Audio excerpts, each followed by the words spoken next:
안녕하세요 여러분. 법률사무소 약속의 조신영 변호사입니다.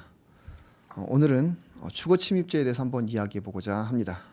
주거침입이라고 하면 흔히 담을 넘거나 남의 집에 몰래 들어가는 장면을 떠올리실 수 있습니다. 하지만 실제로는 훨씬 다양한 사례들이 주거침입죄로 다뤄지고 있습니다.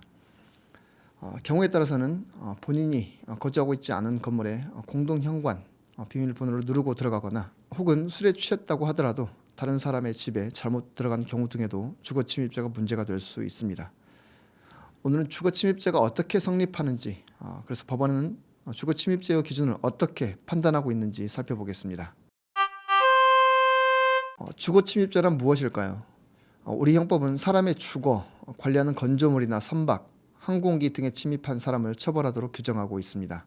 단순히 건물 자체를 보호하려 하기보다는 그 공간에서 생활하는 사람이 외부의 간섭 없이 안전하게 생활할 권리를 보장하기 위함입니다. 문이 열려 있다고 해서 누구나 자유롭게 들어갈 수 있는 것은 아닙니다. 출입이 허용되지 않는 공간에 상대방의 의사에 반해서 들어갔다면 주거침입죄가 문제가 될 수 있습니다. 주거침입죄의 성립 요건을 살펴보겠습니다. 주거침입죄는 사람이 주거하는 공간에 고의로 침입하려는 행위가 있을 때 성립합니다.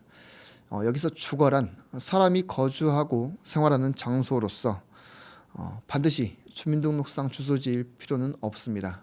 마당이나 베란다, 공동현관 등 이러한 공간도 주거의 범위에 들어갈 수 있습니다.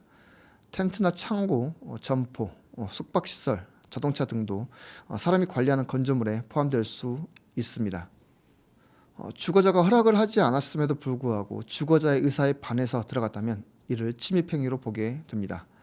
한 가지 알아두셔야 할 점은 신체의 전체가 아닌 일부만 들어갔다고 하더라도 경우에 따라서 주거침입죄가 인정될 수 있다는 점입니다. 실제로 한 남성이 다세대 주택에 거주하는 여성의 집 창문을 열기 위해서 방범용 창살 사이로 손을 집어넣고 창문의 열기를 실패하자 현관문을 손과 발로 찬 행위를 한 적이 있습니다. 이러한 사례도 주거침입죄로 인정된 사례가 있습니다. 일상 속에서 발생할 수 있는 주거침입죄는 어떤 것이 있을까요? 본인이 거주하고 있지 않은 건물에 공동현관을 출입하였을 때에도 경우에 따라서는 주거침입이 성립할 수 있다고 말씀을 드렸는데요. 본래 아파트와 같은 집합건물, 이러한 공동현관은 입주민의 안전과 주거의 평온을 보호하기 위해서 출입을 제한하는 공간입니다. 택배기사나 배달기사처럼 경우에 따라 업무상 출입이 허용되는 경우도 있습니다. 이러한 경우는 문제가 되지 않을 수 있지만 허가 없이 공동현관 비밀번호를 알아내서 들어가거나 다른 사람이 출입하는 틈을 이용해 따라 들어가는 경우에는 경우에 따라서 주거침입죄가 문제가 될 수 있습니다.